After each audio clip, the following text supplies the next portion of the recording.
umpisa natin yung EBR. Kadalasan sa nangyayaring ganitong problema, EBR yung nagkakaproblema. Nasisira yung EBR.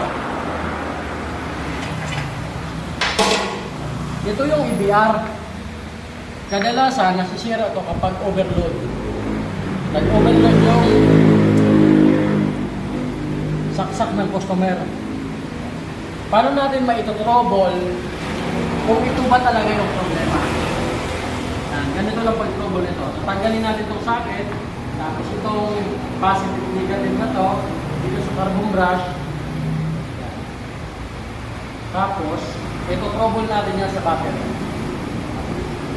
Meron na tayong 12 volts battery pang trouble na generator. Yan. Lalagay lang natin ng wire. Positive, negative. Tapos, positive din, negative din dito. Papaandalin natin yung generator. Paano na yung kuryente niya? Ibig sabihin yan, yung problema yung EBR. Ito EBR ang problema. Tingnan natin. Yan, tapos aalis ito. Wala. Lagay ko naman.